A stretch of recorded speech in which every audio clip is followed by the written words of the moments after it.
Waiting for some of you guys to step through. And we're going to talk about this. I forget what got me to thinking about this the other day, but there's a lot of policies online right now. I mean, we all know this in regards to the spread of misinformation. And we know why these policies are actually being put into place. It's not to, in my view, and you can have your own view of it, it's not to contain the spread of disinformation or misinformation, which is as un-American as it gets in the first place. But it's not just about that. It's to control information, to control the flow of information and the information that gets to you. It's literally what it is. And so a lot of people try to avoid the censorship by skewing around the real issues at stake here, by being very careful with language, being very careful with the ideas that are shared and how they're shared, which is as communist as it gets when you think of it. It's as anti-American as it gets. And it is worth noting that as a fact, we are at war. We're not entering into war. It's not a hypothetical. It's per the Pentagon itself. The United States is at war. It's just an information war at this stage with both China and Russia. And there are internal actors in the United States that are compromised in all sorts of ways. And that includes institutions, that includes big tech firms, that includes government agencies. And under this democracy, under the United States Constitution, our rights grant us the ability to speak on these things. And we have an obligation to speak of these things, speak of them clearly, and speak of them out loud and frequently, and to each other as much as possible. So with that being said, I got to thinking that really there are things that, for example, that YouTube has in its policies on that you can't say certain things. For example, one of the things they speak on is that you can't say that a certain vaccine has anything to do with the population. I'm just repeating what their policy is on that matter. It says that you cannot say anything about depopulation. But then that begs the question, apart from that, what is the population itself? What is the population? The population is a euphemism for genocide. So you should never use the term depopulation. It's a sugar coating of what it is. And there is no law and there is no policy that they can put into place that says that you cannot speak of genocide. Genocide is an act of war. Genocide is a crime against humanity per United States law and per international law, per the United Nations. There's all sorts of laws that cover genocide and what can be said in relation to it and what can be stopped in sharing. Because if a genocide, apart from everything, if a genocide were to be taking place, it's absolutely crucial that people be able to freely share information, even if their perception on what is taking place is skewed or incorrect or not completely or maybe completely off. But you need to be able to freely speak on a genocide if a genocide is suspected to be taking place. So whenever we refer to anything, we refer to it in the actual terms. Don't use these euphemisms that basically skirt the law. For example, there is no such thing as a mandate. There is coercion. There's medical coercion. If somebody is telling you, hey, you have to put this into your body, that is coercion. If they say you don't get to work unless you put this thing into your body, you don't get to eat, you don't get to participate in society, that's coercion. Coercion is a criminal act. It in itself, in its application, it's also an act of genocide. So with that in mind, I got to thinking the other day, well, let me look up the genocide laws and familiarize myself with them so that I can speak in those terms. And what I discovered in looking into it is that the use of schismogenesis itself is an act of genocide. So if you torture a population through psychological tools, which is what weaponized schismogenesis is, It's an act of genocide. It is you can be prosecuted under international law through genocide. So now you have characters like Dr. Malone, who is an admitted CIA asset, and this person is introducing the idea into the environment that yes, there is a mass psychosis that I told you about long before anybody else. So you know it's been out there and explicitly explained. But they want you to think that yes, but this mass psychosis just happened organically. It was a matter of hysteria. People got scared and they started making goofy decisions. That's not at all what's been taking place. We've all been under attack through the process, the deliberate use of the weaponization of schismogenesis, which is not only an act of war, it's also an act of genocide. So if you look at the Pentagon report that references a schismogenesis, let me look it up right now so I can give you this. I'll link it in the thread. So hold on.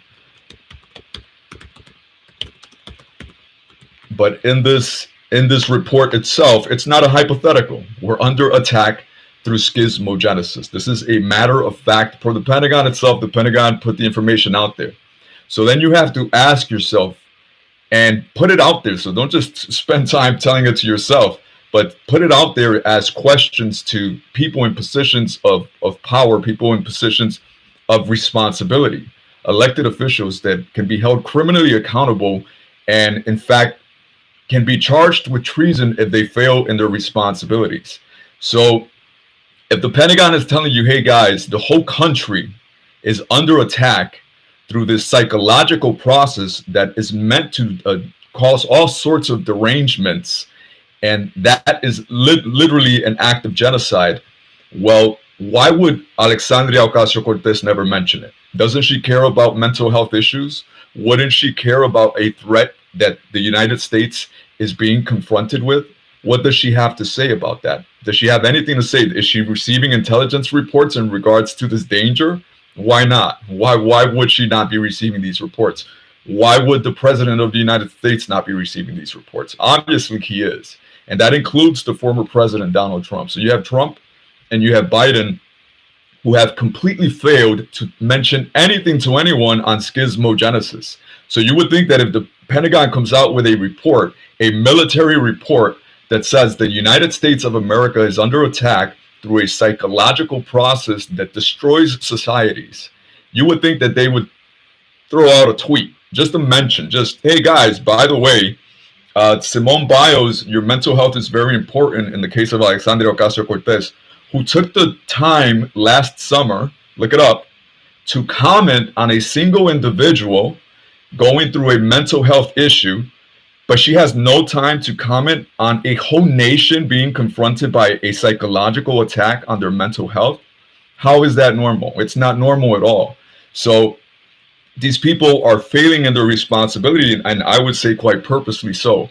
But every congressman, every senator, every judge on the state and federal level, most certainly the federal level, and definitely the administrations of both parties that have failed to mention schismogenesis is in on it. It's in on its use. Just you think the logic through. Think the logic through. They've never mentioned it. Lindsey Graham sits in the Armed Services Committee. He's never mentioned it. Rand Paul, he's never mentioned it. Now, with the idea of the mass formation, is that then they play it off like, listen, everything terrible that happened was just this thing caught everybody by surprise, guys. And both parties will play right into it. And we can't let them get away with that. We can't let them get away with that because it will be a complete disaster if they complete what they mean to do. So with that said, let me look up this U.S. Army report so I can link it to you.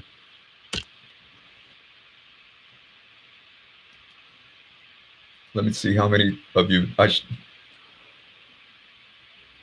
It says, I'm just reading the comments, guys. It says, hello there. I am here praying for no glitches or field hackers attacks. Thank you so much. That's definitely a thing, so I appreciate that. Been watching the schismogenesis wreak havoc for a while. So many conflicts where people are actually on the same page or close enough to it, and they don't realize it though. So messed up. How's it going, Kasich? How's it going, Techni? and Life in the Mix. How's it going, guys? Let me give you that link right now so that you can read this report. This is not hypothetical. So here you have the report itself, and I'll when I post this, I'll also link it in the thing. Here you have the report that very specifically references the use of schismogenesis as a weapon of war being used right now against the United States of America. This report came out on December 1st of 2018. So Trump was in office. He never made mention of it. The thing is that once the public understands what schismogenesis is, they're going to see how AOC has been using it. They're going to see how Trump has been using it. And remember, these are two wings on the same bird. These people are literally in on it together. Everything that they've been doing as a result of everything that's been unfolding through all these disastrous policies where they've shut the whole economy down, all of the conflicts back and forth, accusing each other of treason, which is effectively what you have. You have one party at the top telling you, hey, the Republicans are not only our political adversaries, they're literally committing treason against the United States. And then you got Republicans saying the same thing about Democrats. But the truth is that they both are. They're both committing treason against the United States. So once you understand schismogenesis, how it works, what it is, and how it's being used against you, then that sinks in. And there's no escaping it. So let's talk about some of the symptoms of schismogenesis so that you can see how it's been out there in the environment, how it so happens to be some of the symptoms of this great virus taking place in the environment, also coincidentally. So one of the symptomatic traits of schismogenesis, of exposure to it, is having mental fog where you can't think clearly. It's having high levels of anxiety. It's having a lot of confusion, a lot of ADHD type symptoms, because this all comes with schismogenesis. A lot of narcissism. So all the narcissism you see in the environment, listen, yesterday I was on TikTok. I have a TikTok account. It's called Schismogenesis. And I'm looking, listen, I like pretty girls as much as everybody. And I'm looking at it, and I'm like, oh, wow, one sexy girl, blah, blah, blah. Oh, another one. Oh, okay. Oh, another. I'm like, this whole thing is, half of this thing is just almost porn. Oh, it's just about porn, like 50% of it. And then just crazy stuff, things that are meant to set you in a spiral loop where you become very narcissistic. So the girls aren't just being pretty, which is fine, aren't just showing off, which is fine. It's guys too. It's just the narcissism. The level of narcissism at play is so freaking insane. And this is part of it. So narcissism comes with it, where people have this insane internal focus that gets out of control. People that are doing well when they're narcissistic, they don't care about anyone. People that are in the pits when they're narcissistics, they can never see anything good. So then you have these two sides that never really meet. And one of the things that I got into in the last chat that I noticed was truncated when I went back to look at the video is the dynamic of narcissism and how it is like, it's just like a household. So it's just a bigger feedback loop. That's all it is. It's a feedback loop where the authority figure represents the parent, and then you have the black sheep and the golden child. Well, you will notice that with Trump obviously would have been the authority figure in the nation. And no one is going to debate that Trump is super narcissistic. Nobody's going to debate that at all. But the way he treated Democrats was like an abusive parent. So they carry all that resentment. All of the base for the Democrats carries all that resentment into now, where they're literally trying to gain retribution. So the schismogenesis work, he did his part. And he's trying to get back in. But he did his part in promoting that schismogenesis, that angst, where people literally thought, oh my God, this guy is going to kill us all, essentially. So if you care, and remember, I don't know how many of you guys noticed this, but on the very first day that Trump was in office, the very first day, somebody, I think it was against the White House or some major building, either on Trump Tower or something related to Trump, where they put the words through some kind of flashlight thing that put words on the building, and it said resist.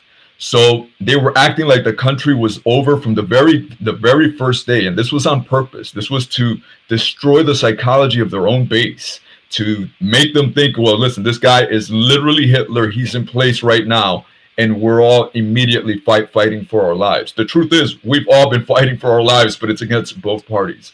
Both parties right now are absolutely not only compromised, they're in on it. So this thing is bigger than parties. This thing is even bigger than nations. What you have is what is considers itself the global elite have come up with a plan of global domination, which is well documented. It's not conspiracy. Once you start looking into it responsibly, ask the right questions, look for the proper evidence, you can see, oh, okay, you can actually see the conferences they have in the fancy hotels with all the catering. These people are ultra wealthy. They're not speaking on these things for shit and giggles. They're not doing it for kicks.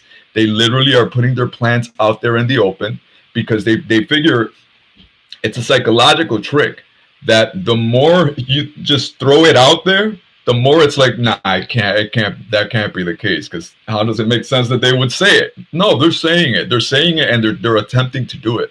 So Robert Malone is part of this process that is the controlled opposition aspect. So there's no way, think of it clearly, there's no way that a group of highly intelligent people, these are highly intelligent people, highly psychopathic people, and obviously connected, obviously in positions of power throughout the world. There is no way that they're going to attempt a global domination scheme without also going and thinking, well, we got to control the opposition. So we're going to have to have one piece here, one piece there, one piece there to control the narrative. And part of that has been Dr. Robert Malone. So he's the controlled opposition coming to divert attention away from schismogenesis. Make it seem like it's this mass formation idea that it's not. It has nothing to do with mass formation.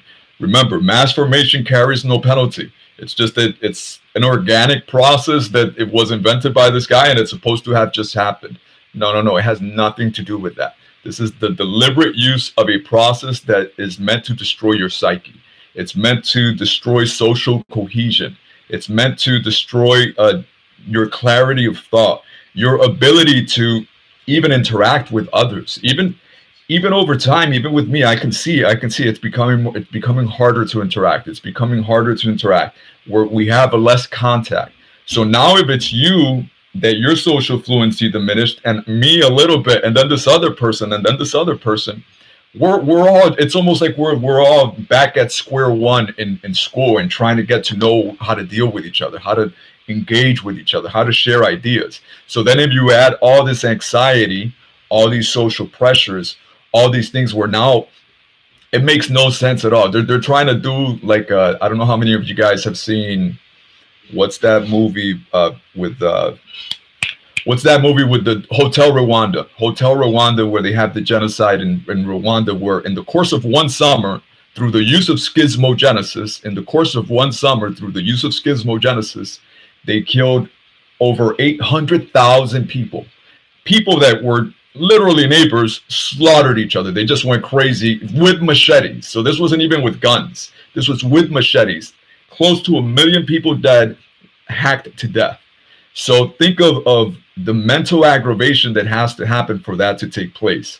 So if you ask me, places like Rwanda were a testing ground of schismogenesis. So one of the things that movie makes clear is that there were DJs going on the radio saying, oh, you have to kill the Hutus, you have to kill the Hutus. And then the DJs from another radio station, oh, you got to kill the Tutsis, you got to kill the Tutsis.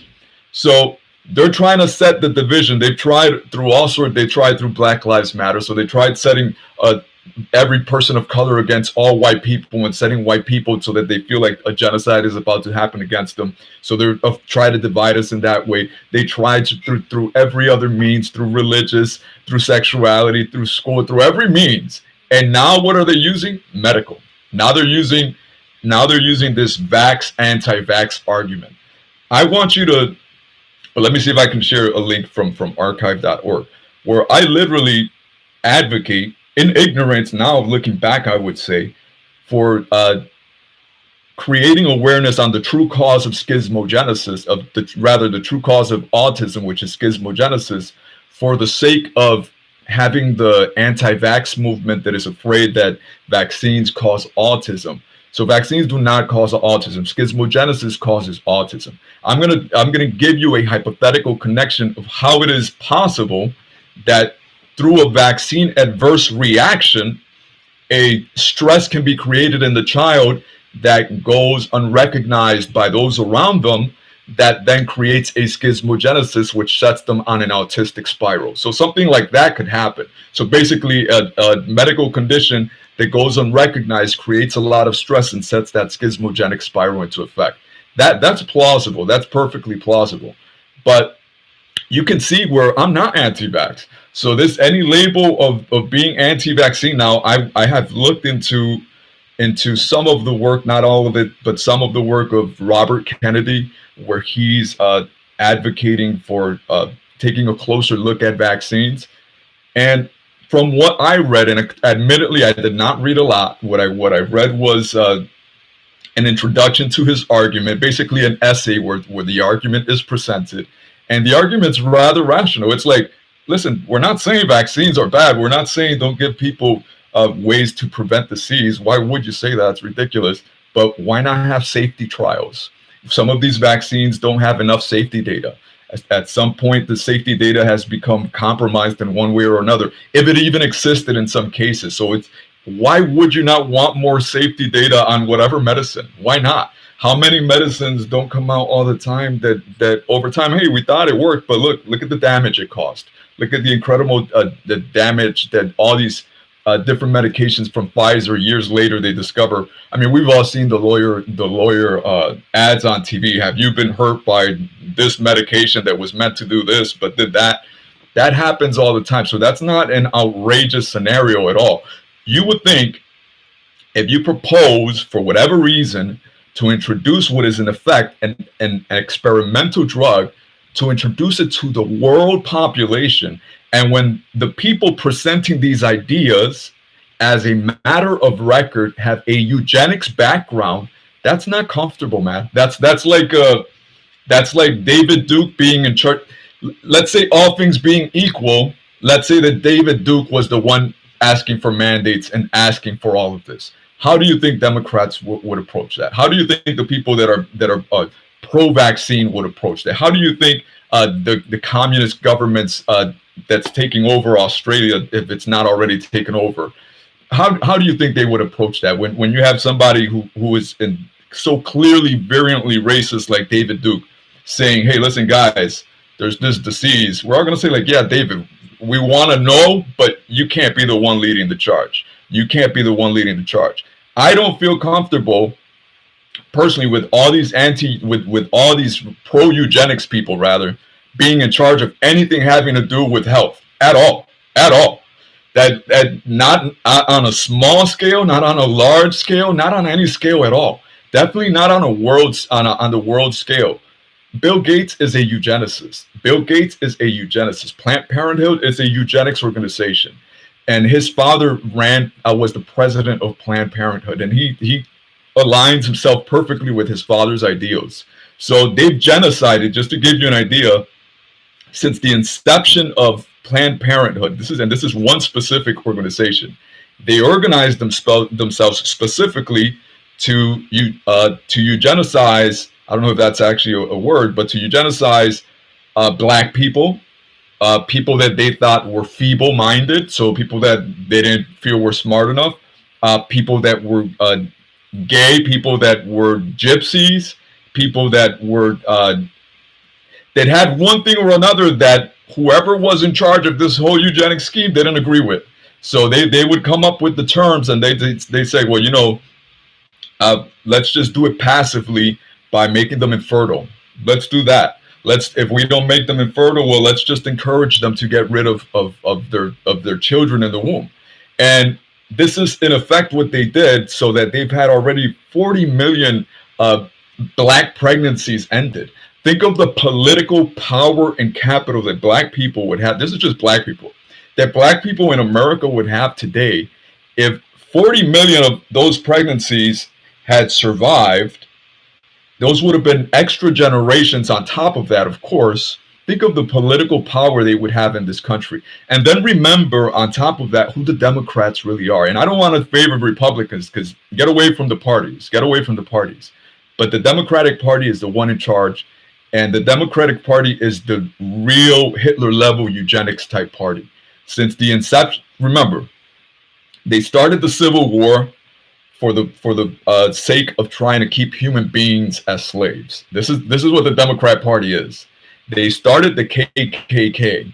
They started Jim Crow. This was all the Democrats. So the Democrats have this psychological sleight of hand trick that they do, where they want everybody to believe that when the Civil Rights Act passed in 1962, 1960 something to that effect, they want everybody to believe that, hey, we've been the party of absolute racism and white supremacy for freaking centuries, since our inception. But with the passage of this law, all our racists jumped ship, went to the Republicans, and what was left over was all the people that had some decency to them. And that's just not the case. The Democrats, when you think of the Democratic Party, you got to think of Nazis that got away with it. All the Nazis that came through Operation Paperclip, all the Nazis that came into America, they were facilitated here by Democrats. The Democrats were the one giving them visas, letting them get in, putting them in positions of power in the United Nations, in the EU. Think about it clearly. So you have these people that you know have committed war crimes, and you're putting them in major institutions in control, including in the United States. So it was the Democrats that did this.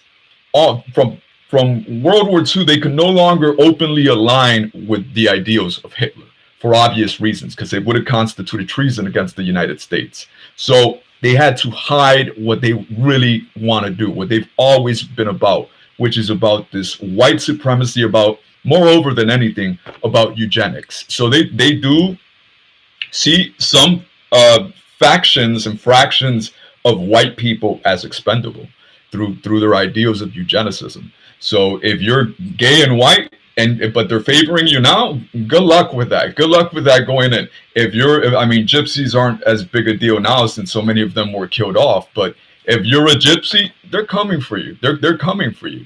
This is what this party has always been about. Think about this, for example. Hollywood has never left the control of Democrats, of what is considered the liberal side, of what is considered the progressive side. Hollywood has always, since its inception, first of all, it was an invention of the liberal side. So they've always been in control of it. All the racist tropes, all the abuses against minorities that were shared throughout one script, one TV show, one movie after another, these were ideas in their heads. These were ideas in the minds of liberal Democrats. And then they'll say, well, listen, we were catering to the racists in the South. Well, you're catering to racists in the South, so you're just admitting it. So you're the one putting out these scripts. You're the one doing it, and then they try to project that onto the other party, because that's the sleight of hand. And that's not to say that there are not white supremacists in the Republican Party. It's just that's not their whole deal. They're not as concerned with that aspect of power as the Democrats are. The Democrats want to create this insane white supremacist utopian society that allows for distinctions within other borders. But these people are sick. They're psychopaths. They're sociopaths, and they're using schismogenesis against you, against me, against everyone involved, against everyone in the world right now. And this is very easy to document once the word gets out. Once the word gets out where people see, oh, there's this schismogenesis thing.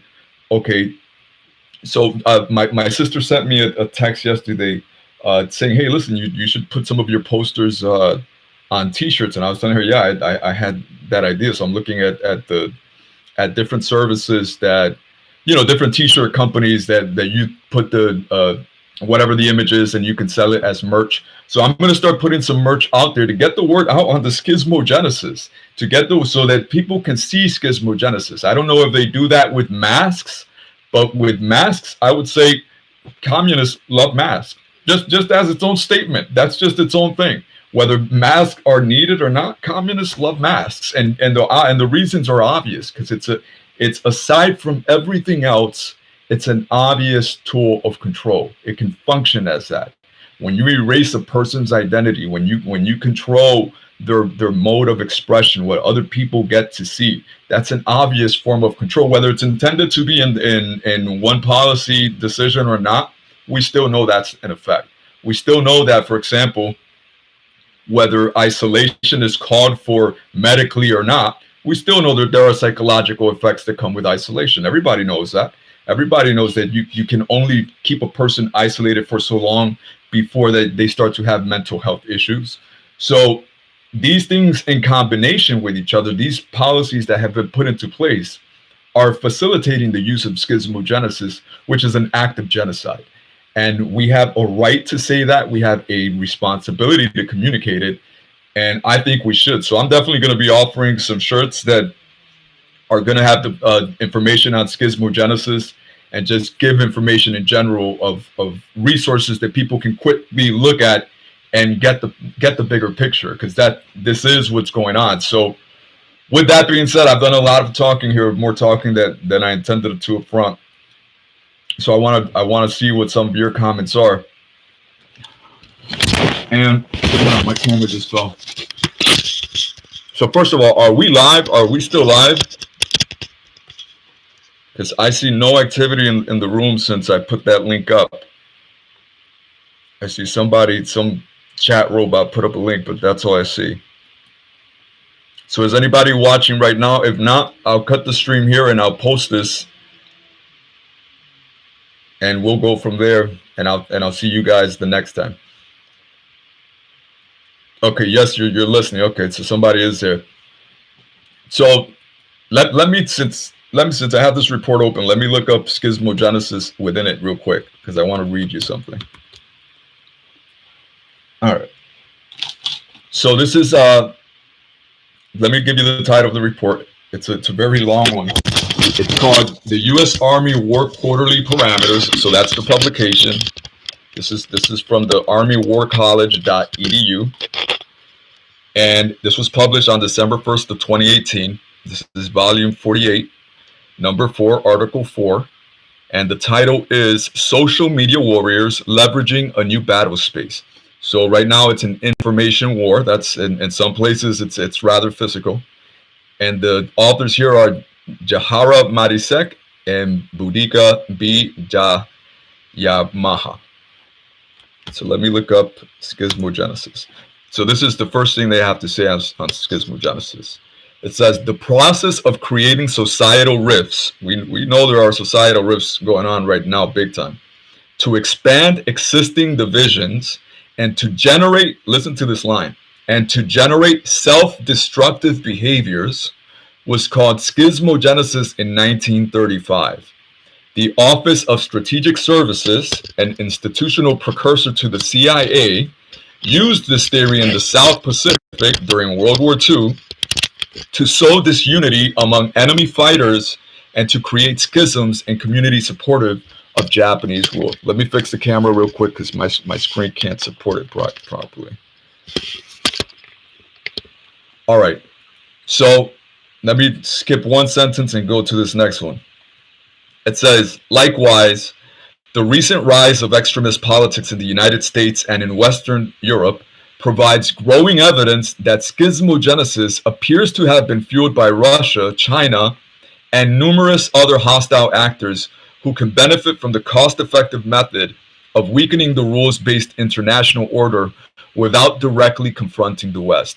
So there's an advantage to that they say that's in terms of cost, obviously.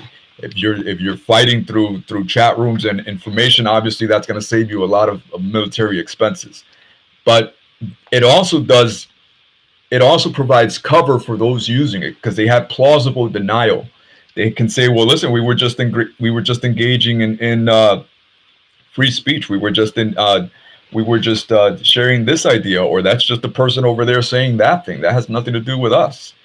I'll give you a specific example of that. I don't know how many of you remember when Trump and Hillary were in the middle of their campaign. There was in Florida, in the state of Florida, somebody had a pickup truck, and they had somebody dressed as Hillary Clinton, but in a very cartoonish way. So like a big Hillary Clinton head, and dressed like Hillary Clinton would dress. And and she's in a cage. So she's locked up in this cage in a pickup truck, and it's lock her up, lock her up. So this was meant to create a schismogenesis to infuriate Republicans. Now, does she deserve to be locked up? She deserves a trial, I think. I think a lot of these people deserve a trial. And after that trial, let's see what happens. But we all know that these people are operating in criminal terms in all sorts of ways, but it's on all sides. And the FBI report, the Mueller report, I think it was, that was never released completely, I think cited this incident, but said, but this incident seems to be isolated and not to have much effect. I would say that's completely wrong, and I think you'll agree with me, because why are we talking about it? I'm not in Florida. You're not in Florida. How do you know about it? How does everybody around the country know about it? How were we not affected, yet we all know about it? So that idea spread. It spread like wildfire through having that person very economically just going around the neighborhood in a pickup truck with this lady in a cage dressed up like Hillary Clinton. That's an effective use of schismogenesis. That's a super use of schismogenesis. So for them to say in the report, oh, it doesn't seem to have had an effect, you're mentioning it in the report because it had an effect. Otherwise, it wouldn't be in your report. It wouldn't have been effective enough to reach it. So it's a contradiction within it. And they're all serving the same master.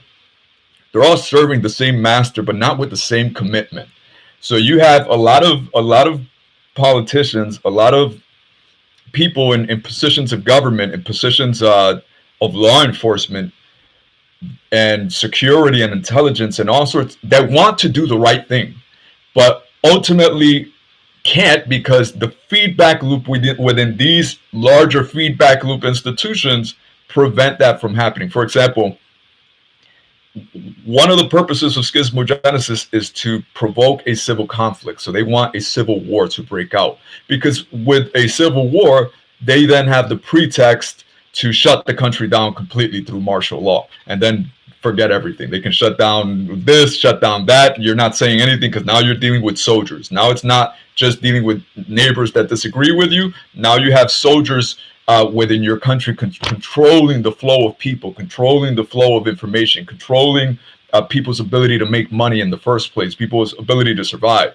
So it becomes a lot more untenable for the average person to function and unite with other people against that, if that's the case. This is why they want a martial law scenario so bad.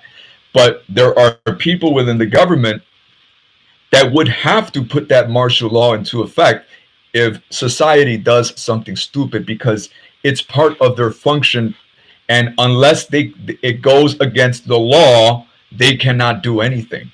So they'd have to follow it. They'd have to follow these orders. I know there's that argument of, you can't just say you're following orders. That doesn't apply to everything, though. That doesn't apply to things when you don't know that immediately this is causing this harm, where it can't be proved. For example, if there's a riot in the city right now, well, we know society still has to function, so you can't have a perpetual riot. So at some point, there's going to have to be some kind of confrontation to bring it down. So then it becomes a question of, well, do these rioters have a legal right to what they're doing, versus does the authority confronting them have the legal right to act against them? And when it becomes a muddy question through martial law, well, it's not going to favor you. It's not going to favor you at all. It's going to favor the state. So this is why they so very badly want to start martial law in this country, so desperately. And the way they would do that would be through a schismogenic interaction that spirals out of control and sets the whole thing off. So with that said, there are people within the government that want to do the right thing, that are willing to do the right thing and are ready to do the right thing and are doing the right thing behind the scenes in all sorts of ways, but they can't come together until the pieces are in place completely. So let me see. Let me read some of these comments. Hold on. Spencer, Spencer's coming here from Insta. So I'm thinking you're up in Savannah, Georgia right now, or down in Savannah, Georgia, where I would love to be at the moment. I'm up north right now. Came down for the, I always get it wrong. Came down, came up. I came up for the holidays with Mala, and it snowed last night, so she was playing in the snow today. So it's a little colder up here. But Minnesota. Oh, all right. So I got no right to talk to you about the code, because that means you guys deal with a different monster over there in terms of that. So that's not even close. It's not even close at all. I really don't know why people live in Minnesota. Like, keeping it real. Like, it's just I cannot fathom confronting that kind of code for 3 months. It doesn't make sense to me. It doesn't make sense to me. But hello to Minnesota for sure. So Minnesota. So that means Spencer was in one of the hot zones for schismogenesis, because they had the whole George Floyd incident. And this is why this report is so awesome, and why you need to spread awareness of this report. Take a look at it. The report itself is not even that long, but this report speaks on the events that happened with George Floyd before they happened. So it said that they're going to use an incident between police and somebody, so some police brutality, and whether it's police brutality or not, any incident that gets close to fitting that framework, they're going to exploit to a maximum to have all these schismogenic riots, which is exactly what happened. We all saw the riots, and we didn't see all of it. So I've been looking at some of the riots actually through TikTok, of pictures of the riots. I really did not know. I had no freaking clue that people had destroyed so much shit in all parts of the country. In Washington State, they had a whole area where they had like pure anarchy. In Minnesota, they burned down some police stations, I think. I know that the shoplifting was insane. The riots were insane. And the thing is that the riots feed into their agenda. So whether you feel that you're helping or not, that you have a right to get mad, of course we all have a very real right to get mad, but we all still have to be smart. So if you're rioting, you're just playing right into their hands. You're just playing right into their hands. And so they used that whole George Floyd incident to exploit schismogenesis, where you literally had I remember quite clearly having seen a video of Barack Obama on YouTube, where he's encouraging people to take to the streets. So as if he's aware of how bad these riots were, where I wasn't. So if he's aware of that, and that all these people are doing these things, how is that responsible for a former president to be doing that? In what way? What is the reason? What is the excuse? There was no reason at all. Another thing is, and it's in Canada too. What's in Canada too? The George Floyd incident. Imitating Messiah Christ is essential to be part of the solution rather than the problem. Yes, it really is, and it's hard. It's hard, and I'm thinking about incidents of schismogenesis that I have confronted myself, where I've been confronted with that difficulty of schismogenesis. Because, for example, in Savannah, I was attacked, physically attacked several times, at different stages by different people in different walks of life.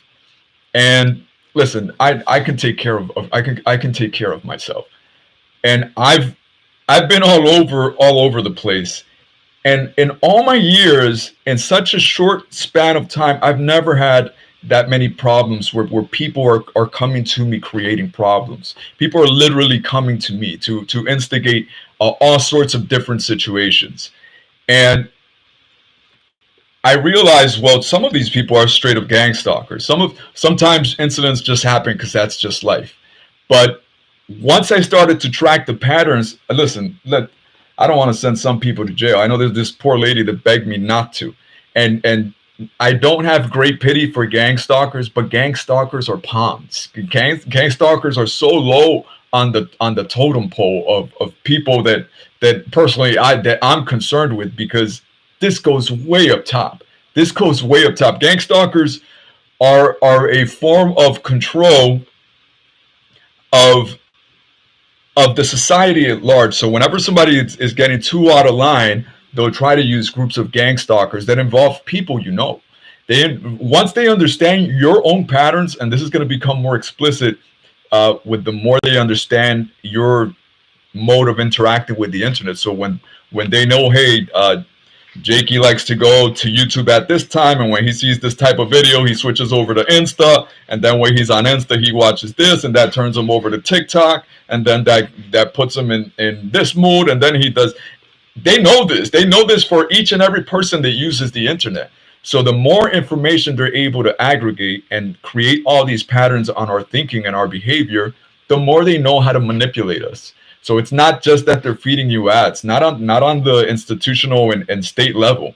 They're using that information to manipulate you in all sorts of ways, which can include, and I assure you does, the use of gang stalking, where they can just set people that aren't immediately connected to the gang stalking plan, but are useful pawns. They're useful in some way or another, and their own pattern of expression can be exploited to provoke X, Y, C situation that the other person then has to deal with.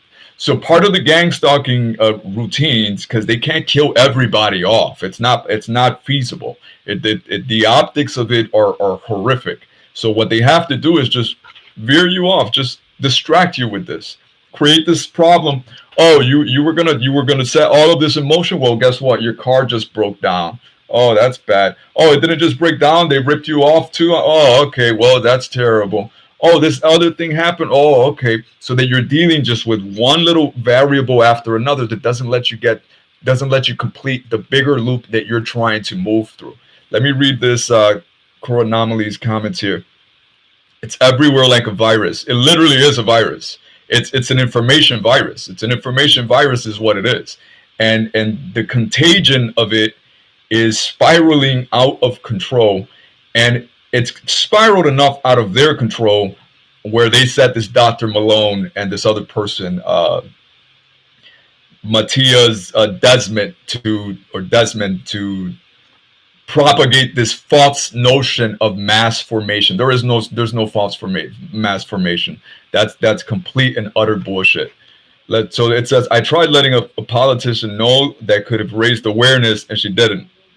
One thing, no, dude, I'll read the rest of this, but do that in public, as in like Twitter. Do it on Twitter. Do it where put it so that other constituents can see it, so that when they ignore it, they're ignoring it where other people can say, hey, listen, why do you keep ignoring this one question? Why the Pentagon said X on schismogenesis. You're in a position to address questions on it. Why won't you? Alexandria Ocasio-Cortez, her Twitter feed should be flooded with questions on schismogenesis. This whole thing would hit another phase on another level if something like that were to happen. If she were just inundated with questions on schismogenesis, just her, where she couldn't ignore it, that'd be it. Because now everybody has to address schismogenesis. Everybody has to address this great big white elephant in the room that they've all been trying to distract away with as they destroy your mind, as they destroy your thinking. So people that are victims of schismogenesis are more frenetic. They're more frantic. They're not as calm. They're not as collected. So that you can even have a base of knowledge that you lose connection with, because you just don't have that mental access to it at a moment. I'll give you an example. So we all know that. So I had a buddy that used to have trophies in his room of just different events that he'd been in, and X, Y, or Z thing, like basketball, for example. And he, like any other kid his age, he'd have a trophy here and a trophy there, and then you have a diploma here, or you have these things. It's like the movie Inception. If you've seen Inception, you know how how Leonardo DiCaprio's character sets a token in place to remind him of things as they really are. When you have tokens in place like that, like a diploma, a thing here reminding you that, hey, you know what? I have this ability and this reminds me of it. I was able to achieve this and this reminds me of it. That anchors you. That anchors you so that schismogenesis is not as effective on you. If you remember when Trump was introducing, so Trump has been noted as having this ridiculous handshake where he just rocks the whole person. So he'll grab their arm and just literally like an animal, just shake the person apart. That's to induce schismogenesis. That's to induce this doubt that takes over the person's mind and regresses their mind to like the mind of a child, because it's like, oh, I have no respect from this person at all. So now everything that they think is should allow them a respectful interaction, that just takes the back burner, because now they're considering what's going on. How do I react to this thing? This is why world leaders on the world stage are always trying to embarrass each other in small ways that are not necessarily obvious, so that they can gaslight each other and they can say, oh, I didn't mean to pull that chair from you. I didn't mean to miss your handshake. I didn't mean to turn my back against you. I didn't mean to do this thing or that. But these are tricks to provoke schismogenesis and to reduce and regress the person's thinking. So now let me get back to Core's comments here. It says, one thing knowing about this did for me, though, is allow me to maintain forgiveness for my gang stalkers. Yes, yes, yes. So you're going to see channels on YouTube telling you the opposite. I'm going to tell you that some of these channels are schismogenesis actors. They're in place to promote schismogenesis, and they're targeting the chosen, who are in truth supposed to be the elect, and they're targeting them with narcissism. So they're constantly stroking their egos. That's the last thing you want to do. And when you're surrounded by schismogenesis, you don't want to stroke your ego too hard. That's not too often, not too soft. However is effective. If it compliments, if it's raising the pedestal, if it's, oh, you're flawless, everybody hates you, you're better than everybody, stop talking to your family, stop talking to your friends, just consider yourself. That's narcissism. They're just preaching narcissism, because that keeps these people in these closed loops, in these closed states where they isolate themselves further. Notice how, I don't even have to say names. I think you guys are gonna pick up on it, especially some of you guys that came to this channel as a result of having been on some other channels. You just pick up on the pattern. Make up your own mind on it. If somebody is constantly stroking your ego, they're not on your side, bro. They're trying to manipulate you. They're trying to set you apart in a way that is meant to victimize you further. So do not fall into that. Do not fall into that at all. So back to Core's comment here. Forgiveness, although they seldom stop. Yeah, some of them can't bring themselves to stop. Some of them are in situations where they're literally compelled to act, where their safety is at stake. So I want to keep reading your comment, and then I'm going to give you a note on that. So it says, one thing knowing about this did for me, though, it has allowed me to maintain forgiveness for my gang stalkers. Forgiveness, although they seldom stop, but for the sake of truth and greater good, yeah, gotta not be easily offended anymore. It's really trippy. This is underlying the whole program targets are in. So before I get to the rest of that, with the gang stalkers, if you trap a gang stalker, you can trap gang stalkers where they're no longer useful. So even if they wanted to keep gang stalking you, their handlers say, I got no further use for you because you're in a double bind situation. So for example, if a gang stalker, you catch them and you record them, you manage to record video, you manage to record them saying something, they're no longer useful. They can't keep using them. It's like you neutralize that threat. So then you have to say, well, if you neutralize that threat, don't bring it back into play. Sometimes, believe it or not, they set situations up where they just want that gang stalker in, so they'll create one interaction or another. I've dealt with some gang stalkers who have what's the word, stochastically, or I think that's the word, communicated their gang stalking situation to me in all sorts of ways, where they're basically saying, hey, listen, I'm set against you, and in not so many words. So there's a lot of things that you have to read between the lines. And if you can give them an out, if you can create an out for them, you should. You should be smart and strategic about it. So I got so many gang stalkers trapped in so many ways, so many ways where now I don't even have to trap other gang stalkers because I just have so much proof on the whole scheme that it makes it a less effective strategy. So that basically what they're trying to do, if you understand that this is all spiritual in nature, ultimately this is all spiritual warfare in nature, is that they want to neutralize the people, which are the elect. They want to neutralize them from being effective. They don't want you out there in the environment putting out their schemes. They don't want you sharing what you know. They want you fearful and under their control.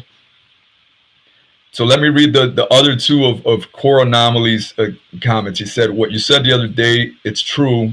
Being targeted and being chosen are both true, yet opposites extreme, adding to the schismogenesis. This is why the narrow path is imitating Christ. And the narrow path, again, is narrow because it's hard.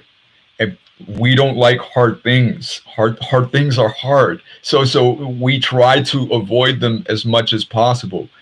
But that includes the path to ultimate freedom, ultimate freedom, where I am telling you, oh man, everything you see in the Bible, like I can't think of a miracle in the Bible big enough to put it into context. It's like, okay, yeah, bringing a person back from the dead, yeah, that's a thing, but that's not the biggest. That's not the most harmonic loop. That's not the biggest miracle. That's not that. There's so many things that once you see them, I'm sure that some of you have seen things in your life that brought you great faith that you're like, that is a miracle. They want the concept of a miracle. Think of how twisted this is. They want the concept of faith and miracle to go away, while at the same time pushing the idea of manifestation.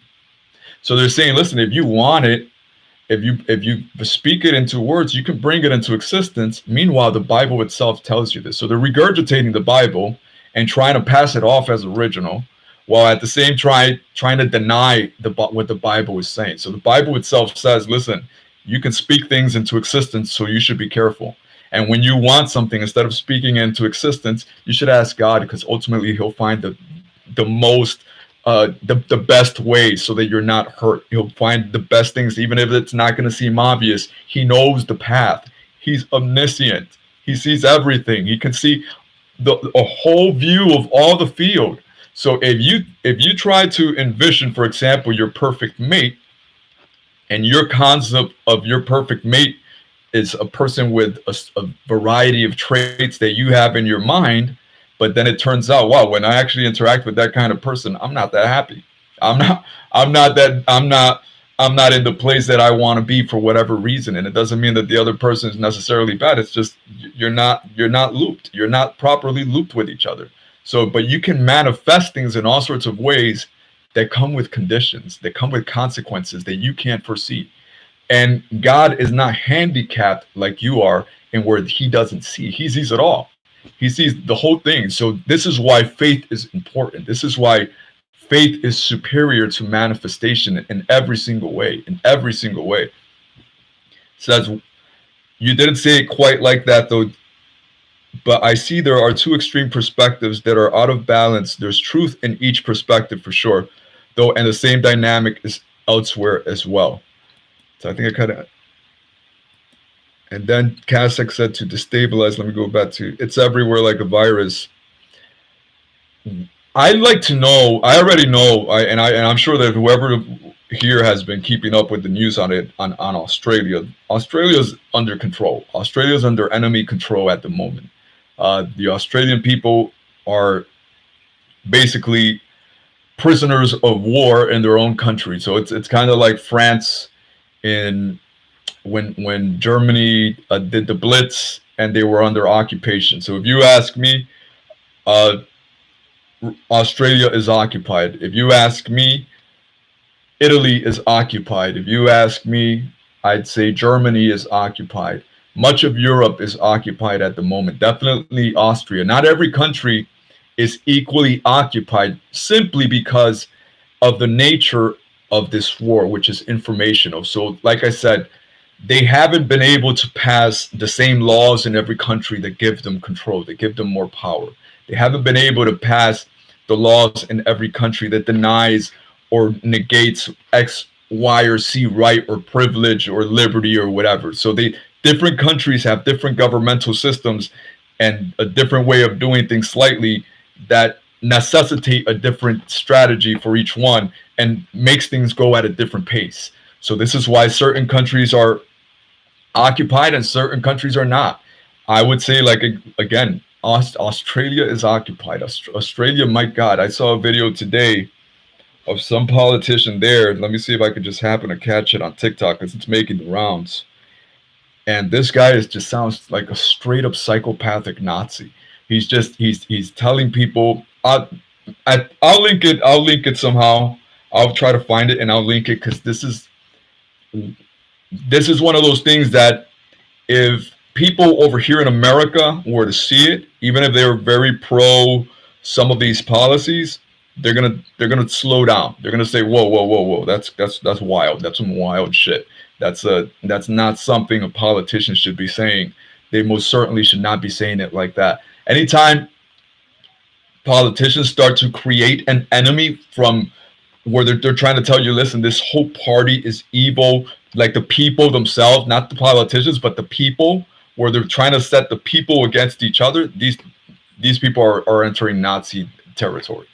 And in Australia, they're comfortably there. This guy is so psychopathic. If the president, I think that's her title, prime minister of New Zealand, is a Nazi through and through, and basically they're fascists. So one of the things that Nazi do that works to their advantage is that they try to confuse the issue.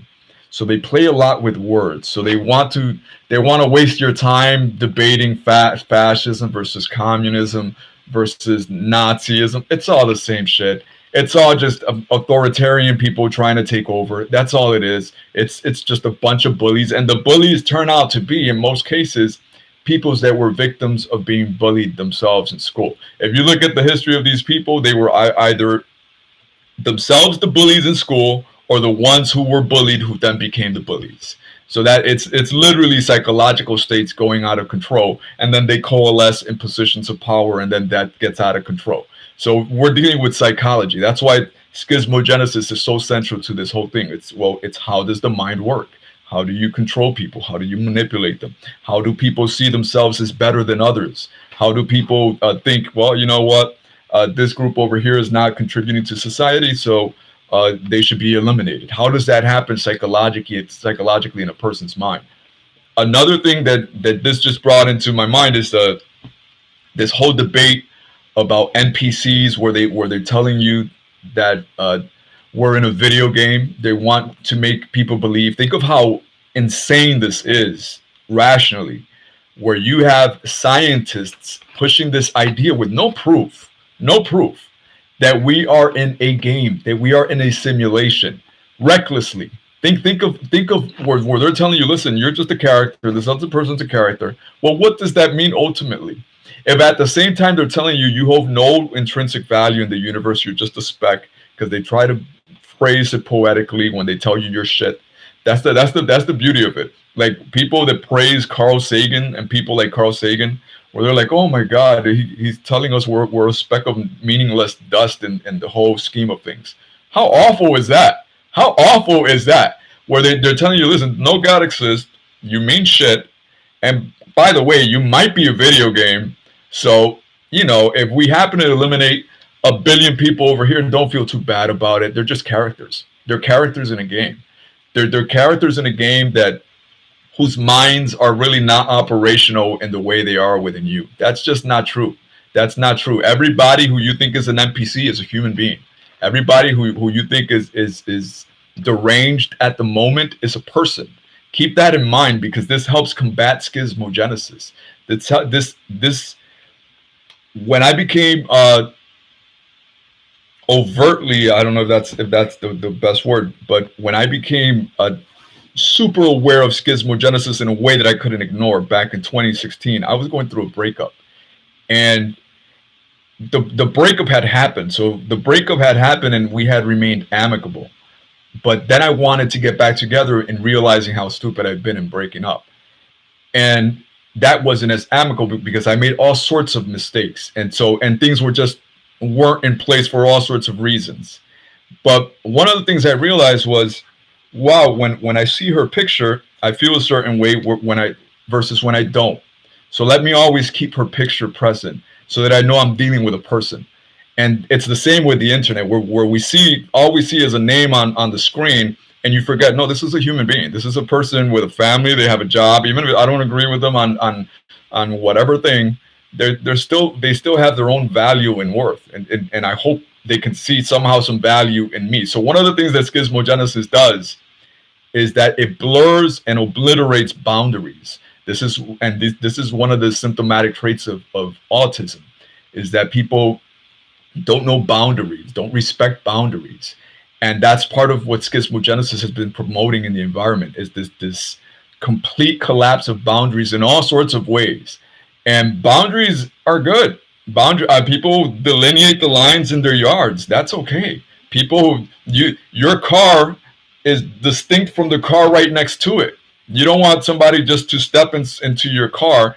You know what? Let me divert to a ridiculous thing that happened to me in Georgia, in stepping into somebody's car by mistake. Holy shit! This is a real digression. I was in Walmart, and I called an Uber or a Lyft to get back to my room, and the car on the screen was, I'm gonna make up the model because I don't remember exactly, but let's say it was a Nissan, some Nissan that's red. And I look at it on the screen, I'm like, okay, sure enough, bam, right a couple minutes later, the Nissan that's red parks in front of me, puts its two lights. I got my thing, I'm picking them up, and I open the trunk, I even knock on it, I open it, I put my stuff, I go back into the back, and the driver is sitting on the passenger side. So I'm like, everything cool? And he's like, I don't know. I mean, you came in here. I'm like, are you my Uber? And he said, no, I'm waiting for somebody right now. And I had to show them the app. I'm like, yo, this is insane. I'm like, first of all, you're the coolest person for not freaking out, because I don't know where my mind would be if somebody just stepped into the back of my car. That would be so weird. But I showed them the app. I'm like, literally, like the same model. It was the same color, the same brand. And so if it was a Nissan, and instead of an Altima, it would have been something else that was similar to it. And I'm like, yeah, that's an insane coincidence. And I'm really grateful that you were as cool as you were, because this could have gotten all sorts of crazy. But one of the things that the communism tries to do is blur and obliterate boundaries so that everything is communal. Listen, I have no problem at all with people with free association. So, for example, I met this communist type, I don't know what the group, I guess this communist type group, where they basically live in what you would call a communist style of life. They seem pretty cool. They're in a free society. You want to link up with people that think like you, and you want to hang as much as possible with those people. Why? You can do that. You can do that. But you don't get to tell everybody, hey, listen, you're compelled to be part of this group. You're compelled to think in this manner. If you act outside this manner specifically, we have a right to even kill you. Because that's what communism does ultimately, is that they don't only expel dissidents, they kill them. They genocide them always. And when your political system requires a genocide to get started, your political system is shit. Your political is shit thoroughly. So let me read some of these other comments here. So I see scriptures not only show how to navigate through what's happening with schismogenesis right now. The Bible's mentioned schismogenesis a lot. It says, right now, through imitating our Messiah, we are also shown how to coexist with other theologies without it. Jesus preached against schismogenesis, and John, in his prophecies of the apocalypse, which I'm not done reading completely, is basically describing schismogenic events happening one after another. It's literally where the whole house comes down, where the whole house of schismogenesis comes down. For example, the 12 tribes of Israel were a dysfunctional family. However, properly united under our Heavenly Father, we are unstoppable. So the enemy must cause the division. Yes, yes. Whenever you hear that, and I heard this the other day when that famous saying, "A house divided against itself cannot stand." Jesus is the one who said that. Jesus is the one who said that. And I remember this was in Savannah. So somebody mentioned the quote when I was speaking on them with schismogenesis or something. And then they quoted Abraham Lincoln. I'm like, that's actually a Jesus quote. Abraham Lincoln was quoting Jesus when he said that. So it's important to keep that in mind, because Jesus is, in effect, that filter loop that counteracts schismogenesis completely. Completely. So let me read here. Australia, under legal rather than law, they have become a nation of the world as person, no longer man. Expand on that so I can understand you completely.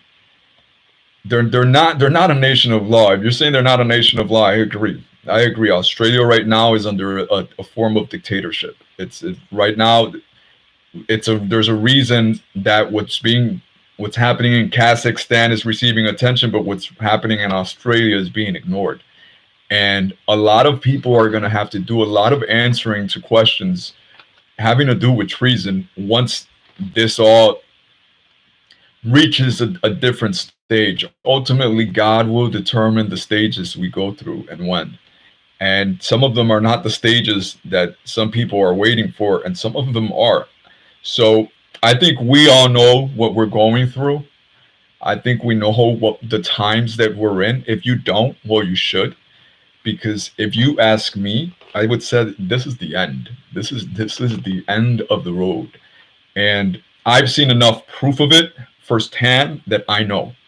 That's why I put up with all this bullshit. Like, literally, I am not the person to want to deal with the type of things that I've had to deal with. Because remember, when I came into this thing, I was literally a narcissist.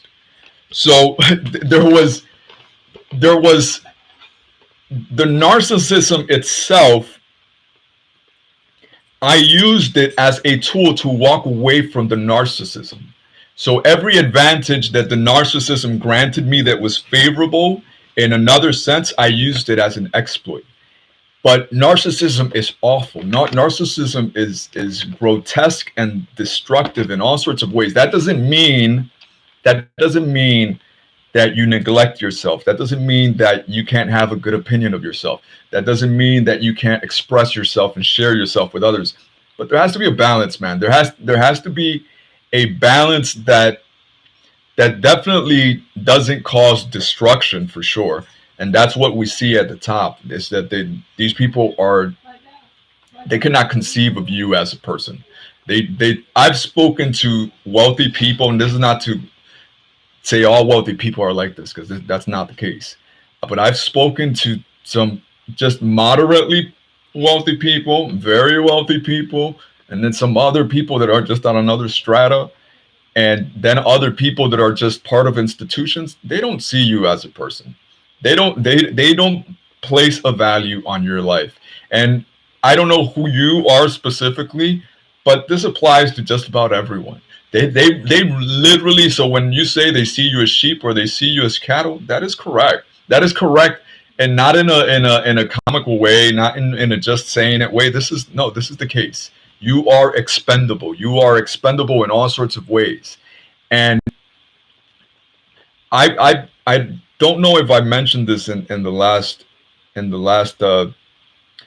stream I did, but it's my view completely, man, that the Pharisees, the thinking of it clearly, the Pharisees, having witnessed all the miracles that Jesus did, having because they witnessed miracles firsthand, and then they had miracles that clearly, if you see crowds of thousands of people following a person for months on end and all for all the years, and it's countering your authority in all sorts of ways, and people are speaking of miracles, and you see proof, you're like, God, this dude was blind and now he's not.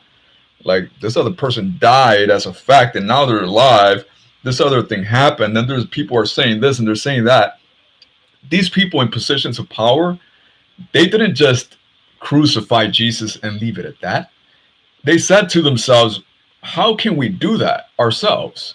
How can we gain that control? How can we do the things that this man did? How can we gain that kind of knowledge and power?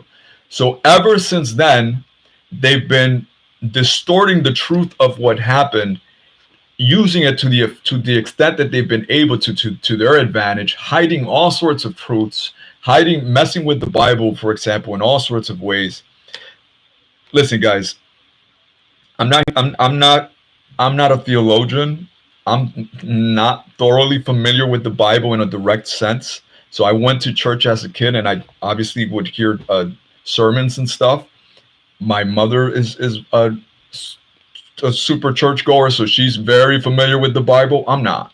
I can tell you, oh, okay, there's this thing here, for example, Jeremiah 33:3, or 3:33. It's Klama Ami. I'm trying to see how I would translate it into English, but it's basically, call unto me and I will respond, and I'll show you great things that are hidden. That's the gist of it. So I know things like that.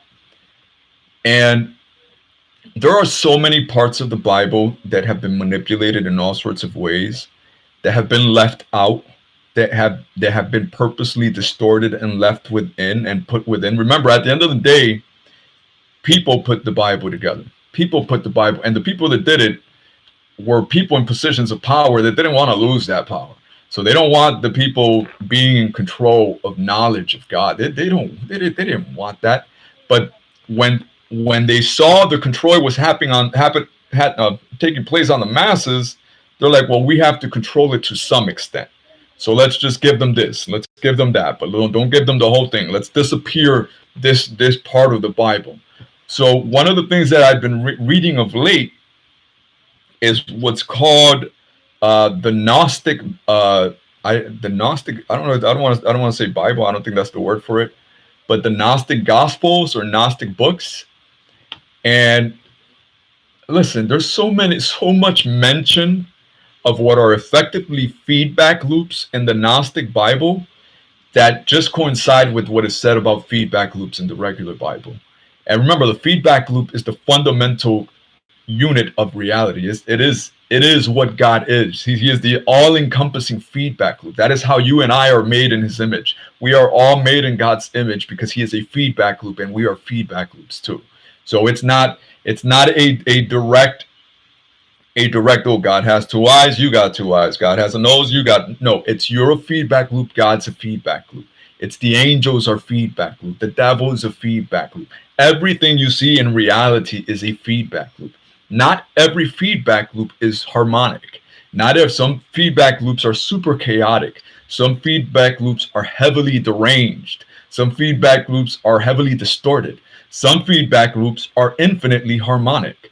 An example of that would be an angel.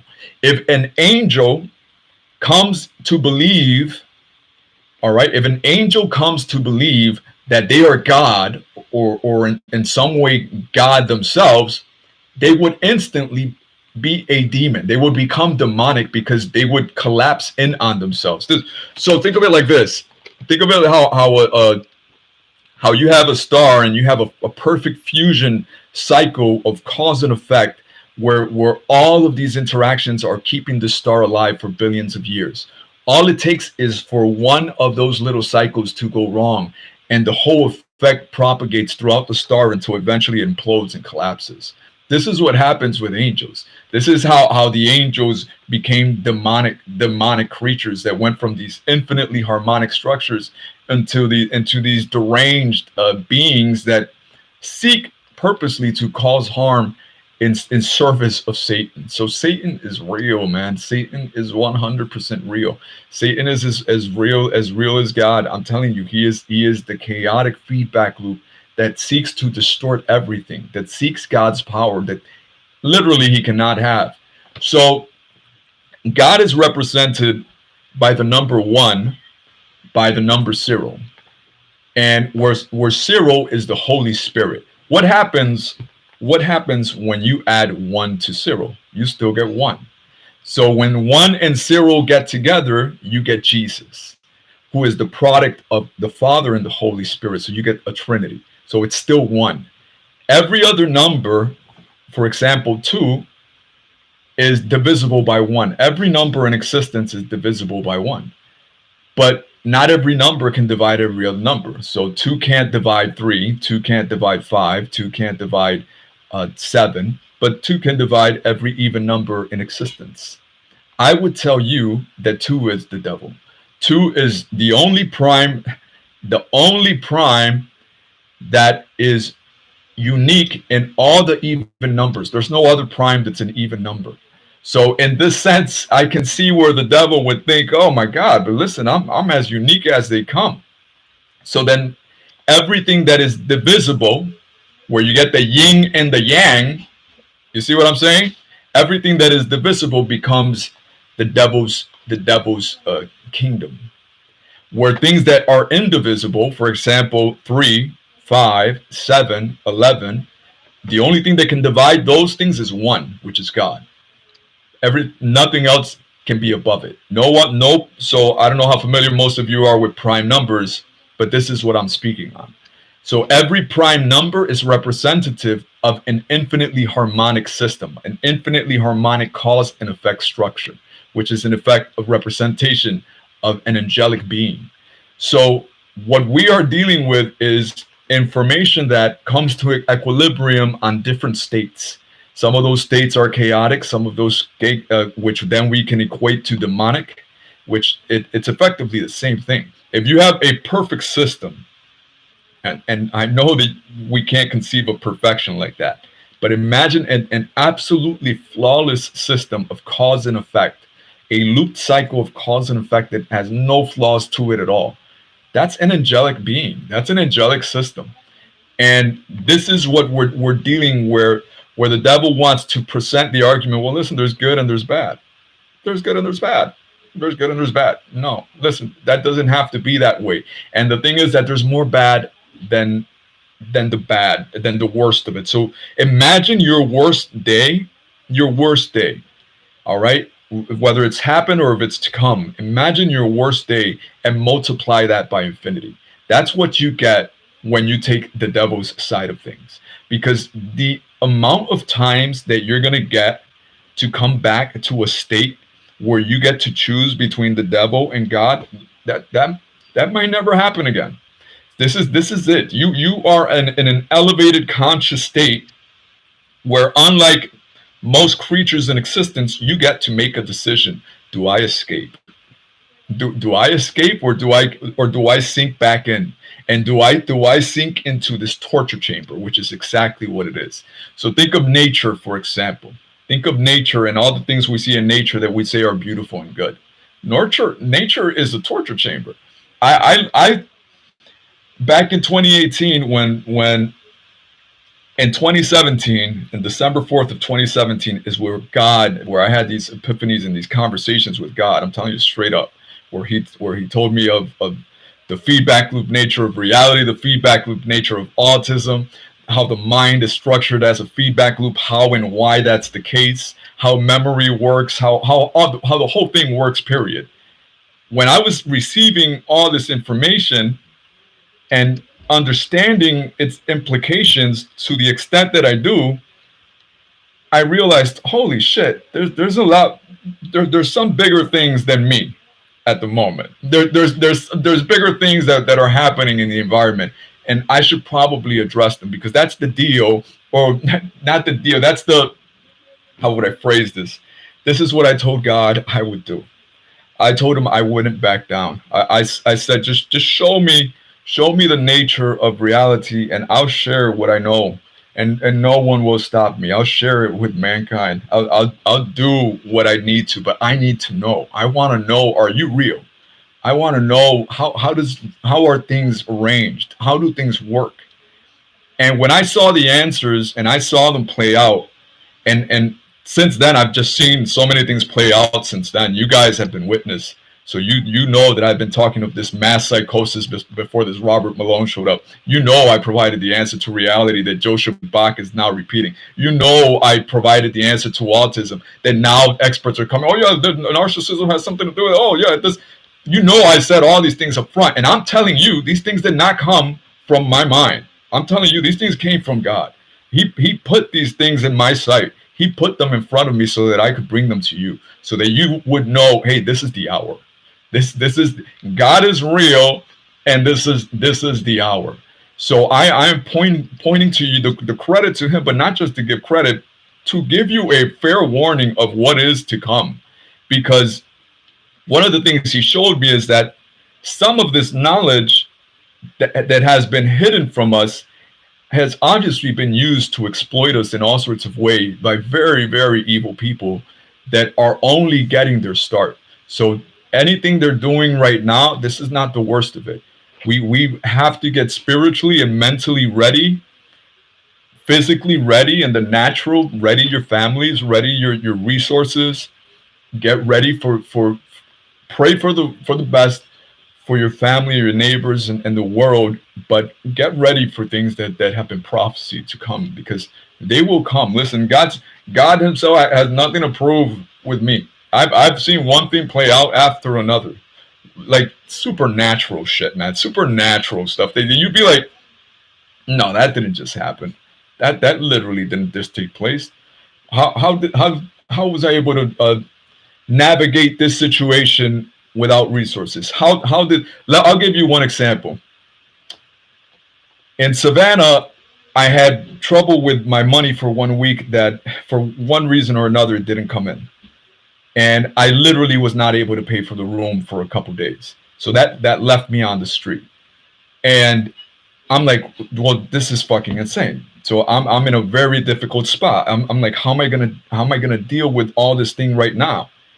And I took it to prayer. I was calm about it, and I put up a Craigslist ad, and I said, listen, I need someone to please take care of my dog for a couple of days while I get this money that's supposed to come through, and I'm able to move forward. And I explained the situation. So somebody answered. I got a couple answers on the ad, and this one person that was the closest. This is so. Oh my goodness, this is good. This is insane. I haven't shared this story before. So this person, this young woman who was around 22 or 23, and she came to me to meet me, sight unseen. She hadn't seen me. I posted a picture of Mala. And she said, listen, I'm not a religious person at all. I'm not like, she's like, but I felt like God was compelling me to answer this. Like something was compelling me to answer. She's like, I don't know what I was doing on Craigslist in the first place. I don't know how I ended up in the pet section, since I have a dog. I'm not looking for a dog. I don't need anything for my dog from it. And I'm in the pet section of Craigslist, and I saw your ad. And she's like, and I felt I had to answer it. And I'm like, okay, I understand it. I know why it is. And this is where things get funky. The house that she lived in, all right, the very apartment she lived in, she moved into it after I had turned it down in 2017. In 2016, 2017, that I had wanted that apartment. I had applied for it. I had been approved for it, and I turned it down. I said, I'm gonna go back to Connecticut. I don't want to be in Savannah. I'm gonna go back to Connecticut. So that very same apartment, she had been the tenant all that while. And she said to me, listen, I'm taking care of your dog until Friday, like we agreed to, but I'm also moving on Saturday. So if you want this apartment, I can put a word in with the landlord, and you know, and she's very cool. And I'm like, I know she is because I dealt with her. I said, how long have you been here? And she's like, I've been here this long. And I'm like, I was the person that was going to get this place before you got it. So think how small the world would have to be for something statistically like that to happen, which I'm telling you, it's not. Synchronicities like that, that comes straight from God. These synchronicities that you see in the environment, these are signals. These are signals that God's putting and setting them up as markers so that we can recognize them. Let me read these comments here. Hey Shayla, yeah, yes, I'm sure. Listen, I love listening to stories of synchronicities because they happen to all of us. And if you start to notice them and to keep a record of them to yourself, your faith starts to grow. Your faith starts to grow. Whenever you go through something hard and God comes through for you and you see it, keep that in mind. Keep a record for yourself. Because there's times where I lose that connection, and then I'm like, well, wait a second, but that happened. And wait a second, that other thing happened too. And then that other thing. So you need like that those tokens that remind you of exactly who God is and who the enemy is dealing with. So the enemy is just a bunch of twerps. There's literally no comparison at all. Literally no comparison at all. So whenever you see something that puts great fear into you, trust in God like you mean it. Trust in God like you mean it. So if when you hear that story in the Bible of those people that were put in a furnace in a burning fire and they came out alive, I believe it 100%. And now you have science coming out. So now basically science is trying to play like the Bible hasn't been saying these things all this time. Where this whole mind over matter, it's, listen, the universe has to do what you say. The universe has to do what you say, but be careful what you say. Be careful how you say it. And don't trust yourself to be able to say it a better way than God can. Don't trust yourself to have better judgment than God can. You can't. You can't. It's not possible. It's not possible in any sense at all. In any sense at all. So whenever I'm down in the pits, which does happen to me, especially with all the schismogenesis in the environment, I go back to things like that. I go back to, for example, in dealing with these gang stalkers in Georgia, they were basically trying to set me up to make it seem they were trying to set me up in a way that they can have a physical confrontation with me and where they could attack me in a group. But they need plausible denial to be able to pull these things off because they don't want to grow your faith. So they won't come out and attack you. So, for example, if you're in your room right now and in front of you, you see this demonic force come into being right in front of you and do all sorts of weird what's that exorcist movie type things. If I see something flying in the room, for example, crossing the, that's not putting fear into me. That's like, oh, okay, so there are some weird shit going on in the universe, which proves to me the existence of God. That any evil that happens only just reinforces my faith in God, because that just means, oh, there's that good. There's that if evil can do this, show me what God can do, because this has got to be nothing. So a demonic force will not want to be in your face explicitly, where then it encourages your faith. So these forces try to make it seem like these are just organic bad things that are happening, man. These are just these people setting themselves up against you for no fucking reason. But that's just life. So in this week that this was happening, where these people were this gang stalker group was positioning themselves to basically confront me with violence, these two guys from Florida showed up, and they I could see how people move around me, whether they're approaching me deliberately or not. And they came and they prayed for me, and they just said, listen, we just got to pray for you, that's all. I'm like, all right, pray for me, go ahead and pray for me, and do what you got to do. And when they stopped doing that, they went on their way. And this has happened in all sorts of ways. I have met, I don't know how deep I want to get into this. I have met angelic forces, let's just say. I have seen these forces in action. I have seen the things that have confirmed their nature. And by that same token, I've seen the opposite of that. There was I'm going to tell you this weird event that happened in that park in Savannah. It was one day I was having a picnic with someone, and we hear these great shouts. And so there's a fountain in the middle of this park that's been in movies. So if you've ever seen that Clint Eastwood movie Midnight in the Garden of Good and Evil, which I know that the fountain was in it. I haven't seen the movie, but it's supposed to be a really good movie. But if you ever seen the movie Midnight in the whatever Good and Evil I just said, this park in Savannah is featured. So that movie was filmed in part in Savannah. I don't know to what extent, but the fountain that's featured there is where this shouts were coming from. And it's like this woman just going crazy, like, oh my gosh, she's going crazy because something bad is happening. And eventually it sinks in. It sinks in where I locks in. And it's like, oh wow, they're not just screaming; they're continuing to scream. So this is probably like some terrible thing happening. So I go running up to it, and what I see is this man who's covered in blood, dripping from his head, and he's convulsing violently convulsing, and she's begging for someone to help. And I'm not a medical doctor, guys. I'm not able to provide any kind of. I could put a Band-Aid on you if I have access to it, or something as rudimentary as it gets, is just like most people. But I rush over there to see what I can do, and surrounded by people and no emergency medical services. And this guy is bleeding like she's covered in his blood. The floor is covered in his blood. His head is dripping blood.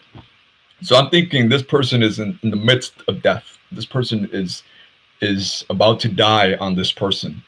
And she's going crazy in all sorts of ways for obvious reasons, because I think it was her husband. I think that's what it turned out to be. So he's on the floor, and I grab him, and and man, I'm sorry, hold on.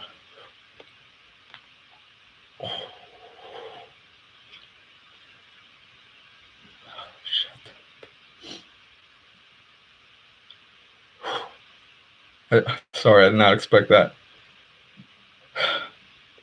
So I grabbed him, and so he was like convulsing violently, like I said. And I whispered into his ear. I said, basically, I rebuked whatever spirit of death was upon him. And as I say these words, he starts clenching my right leg. I remember this because I'm on the floor with him. He's on top of me, and I have my left hand is on his head like this, and I'm gripping his waist with my other arm, with my right arm, and his right arm is gripping my calf towards my knee. He's gripping super fucking hard because he's convulsing. And as soon as I start to rebuke the spirit that I perceive within him, he starts grabbing me violently and convulsing. And then he calmed down. And right as he does, emergency services shows up in no apparent hurry, and they start checking him. They start checking this guy to see, the source of the head wound. So they put on their white gloves, and they literally cannot find it. They can't find the wound. They can't. So he's he's drenched in the blood. There's blood on the floor. There's blood on this lady. There's blood on me, but they can't find the source on his head. And he comes back to it, and he's asking for a cigarette. He's like, "Oh, I need a cigarette. I need a cigarette." And eventually he stands up, and they do take him. They put him on a gurney, and they take him away. But this was one of those things that I have no doubt whatsoever. I have no doubt whatsoever that God played a role in this. God intervened. God intervened in some way. and all sorts of crazy stuff like that happened in Savannah, and in ways that made me appreciate appreciate good and evil for its effects on people, the effect it can have on a person, and the effect it can have on different people on different days. So we're not always at our best or at our worst all the time. We're not robots. So we have good days and we have bad days. So it's important, like going back to the point that sorry, bro, I forgot your screen name. The core anomaly was saying, where core anomaly is saying we have to have some forgiveness within us for our gang stalkers, and there's a balance to these things, because of course if someone's intending to cause you harm and they're actively engaged in it, I mean, you have to address that. But there does have to be some forgiveness in there, because they could be having a bad day. Some of these gang stalkers are in on it because they're evil. Some gang stalkers are of an evil nature and they're just bad people. They've had demonic influences in their life that are causing them to cause all these harms to others in a way that's apparent to them. So it's not a secret. They know what they're doing. They know they're organizing, that they're trying to hurt another person. Some of them are not. Some of them are recruited in all sorts of ways. Some of them are recruited through coercion, where you have some law enforcement agency saying, "Hey, listen, you better do this for us, or we're going to put you away." So you're facing 20 years on this charge, and we just want this person. They'll make up a story. They'll say this person's a very bad person. This is the big fish we want. So we're willing to let you off the hook, but you got to help us with this. We know that for years they've been exploiting prostitutes in all sorts of ways to do all sorts of dangerous things, to take down drug kingpins and stuff. It's like, listen, you're endangering this person. So this is a thing that they do. And there's different levels to that. So you do have to have some level of humanity to it. You do have to have some understanding that a lot of these people are acting under duress. A lot of these people are being threatened, there's a lot of people in government right now that are under duress. They're being they're being blackmailed in all sorts of ways. I guarantee you, with shit that they've done and shit that they haven't done. Meaning that the technology in place is so thorough and covers so many angles that they can frame people on all sorts of things and make it look convincing. And with the nature of politics being as extreme as they are, no one's really going to take a deep dive look into it to see, well, what were the facts on this? What were the facts on that? Everybody will just rush to a judgment. So they exploit that too against our politicians, against people in positions of power. So I guarantee you that many of our senators in all different countries, many people in parliaments, in institutions, in companies, corporations, they've been threatened, their families threatened. So for example, let's say your record, you're pristine, you're good.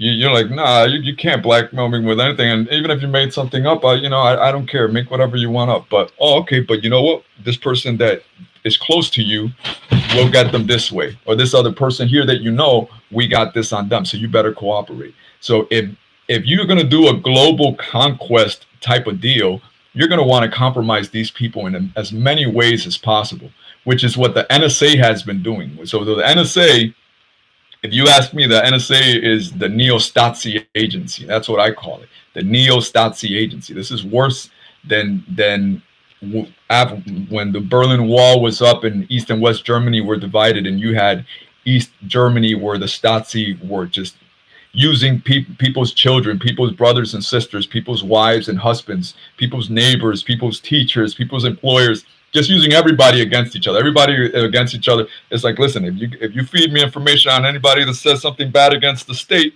you get this perk, or if you did something, you get off the hook. So they've been exploiting that since ages. In the United States, they've been exploiting that through gang stalking in a very, very low-key way. So if we're living in a free society, you can't come out and blatantly do these things. You can do these things in dictatorships and authoritarian countries, and in places like Iran, places like communist China.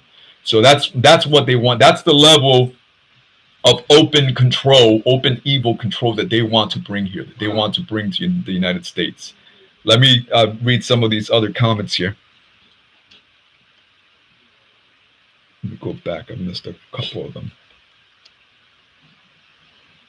Okay, I think Core Anomaly is saying something here about Hunger Games. I want to read this comment. Let me see what it says. Hunger Games, the Purge movies, predictive programming, this is what they want to happen. A lot of instances like the NPC you mentioned to get us to see one another less than human, hybrids NPC. Predictive programming is one of these things that a lot of people have been looking into it a lot more than I have. People have brought this to my attention. So predictive programming is something that we all kind of see. We're like, wow, that looks like this that I once saw, but you don't necessarily put the one and two together. But now we all know, hey, listen, there's just too many coincidences where this thing just lines up. For example, that John Cusack movie that's out, or that came out 1 or 2 years ago. I forget what it's called. Maybe one of you knows, but it's basically kind of outlining things that are happening in the environment today. But predictive programming doesn't always have the same purpose or the same people behind it. So you can have predictive programming where the quote unquote good guys are trying to warn you and trying to say, hey, listen, we can't tell you outright because for one reason, maybe we'll come under threat. Maybe something bad will happen to us. Maybe we won't be believed. Maybe we'll be deemed crazy or conspiratorial.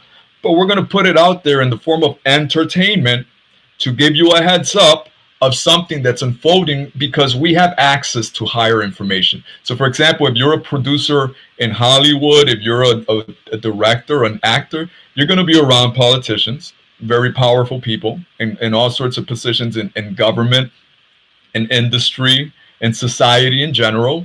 And through the grapevine, you're going to hear all sorts of things.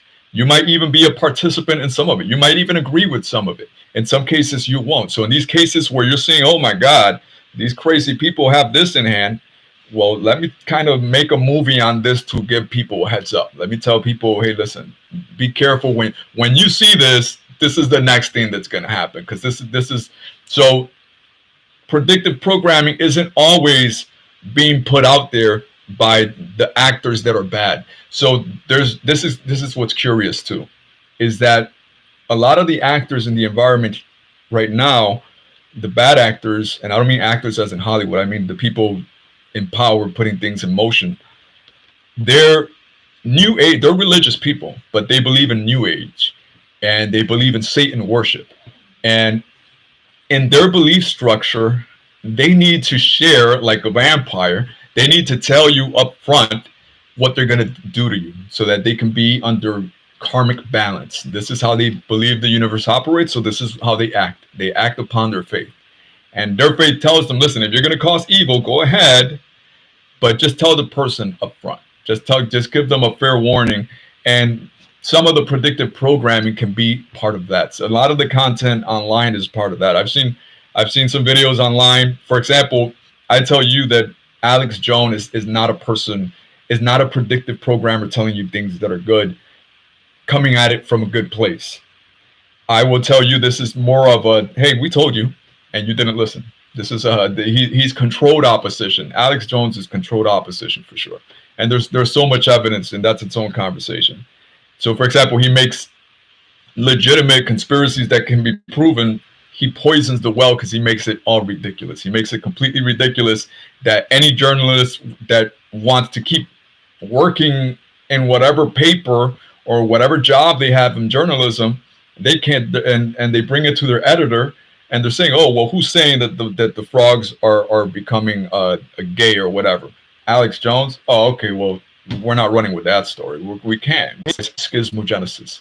If you're being fear-mongered to, I don't think there's a person on the planet mongering happening from all sides. If you're being fear-mongered to, that promotes catastrophizing all the time. So you'll see people on some boards, it's like one of their assets in the way of Dr. Malone is saying, hey, there's a mass psychosis happening. Let's come out and say, no, listen, this is this thing that's natural, that's just happening. Still does sleep paralysis. And this was when I was a teenager, so I didn't realize what it was, and it just sounded so fake to me. It just sounded like all in your head. But literally so many people speak on this experience and all share it and describe it in the same way. And then at the same time, it seems to have the same solution to it, which is as Shayla said here, which is like calling out to God. It's like, well, listen, there's something else there at play. There's something else there at play. Core Anomaly said, I haven't been asking you guys how we're doing on the buffering and stuff on the connection. So this video right now, just for the record, is at the 2 hour and 4 minute mark, and I do have to walk mile in a few minutes. But if YouTube truncates that time, we already know that they're on their censorship bullshit, which they do. Back a Core Anomaly says the true enemies are panicking family. Don't forget that.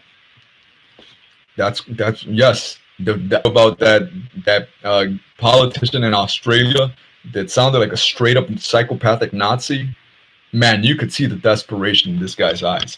Their mindset, because they're about, think of it from their perspective. These are psychopaths and narcissists who realize that their whole world is going to collapse.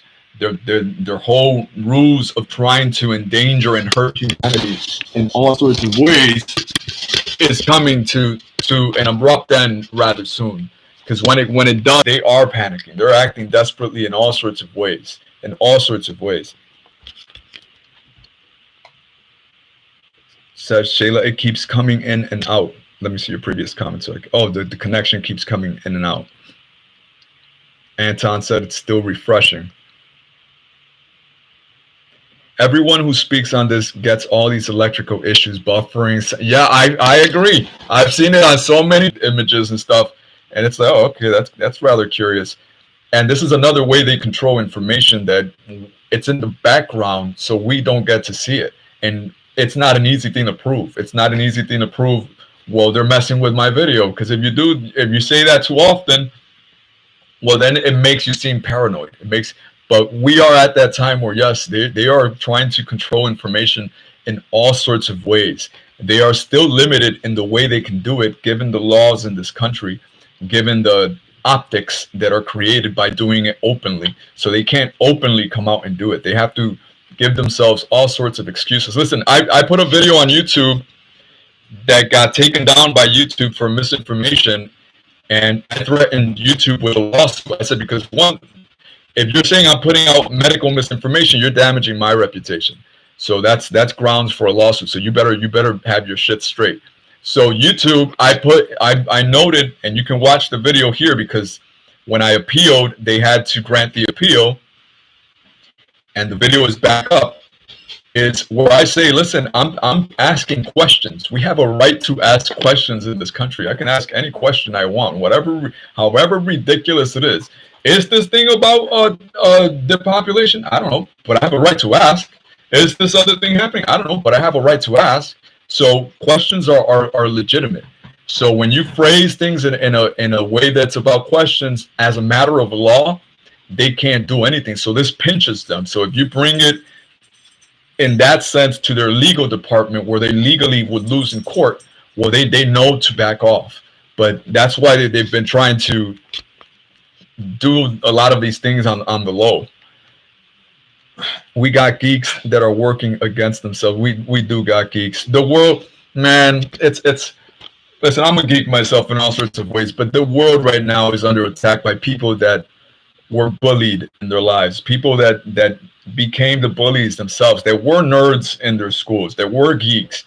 But Bill Gates is the biggest nerd on the planet. A lot of these people that have a very deep grudge against humanity and people in general, they have lost touch with empathy, have lost touch with reason for sure, have lost any sense of decency at all. The things they're trying to do, they're in so deep that they don't know how to back off. There's a very interesting video I saw online several months back about this guy that admitted to being one of them. He admitted to being a psychopath. He admitted to being a pedophile. So a lot of this has to do with the Jeffrey Epstein thing. So the Jeffrey Epstein thing is being used, and that's just part of it. That's the part that we've gotten to see. But a lot of that is being used to extort, bribe, intimidate people that would otherwise speak out against this, people in positions of authority and power that would be able to actually do something about it. But for reasons of extortion and blackmail, they can't, and they don't, or they choose not to. So this was a person that was part of what I guess gets branded as the powers that be or the cabal, and he's in a symposium with a lot of other people. The questions are being presented very responsibly. Everybody's getting a turn to speak, and he's laying out the case of how these psychopathic structures and these societies function, and how it is that they view themselves in relation to other people, how they view power, how they view the use of power, how they view what is allowed. And essentially what they're seeing is that their world is collapsing because technology is an equalizer, or it should be an equalizer in all sorts of ways, and that means that they lose control, they lose power. So for example, if robotics, which the entirety of humanity has been working towards robotics, it's not just one group or another, it's your efforts in you work at a supermarket running the line as the cashier. Well, guess what, your effort here keeps somebody working on something else. You work over here doing this, well, good, because now somebody else can focus on this other question. So we all enter into our own little niches, but we all are a feedback loop feeding each other.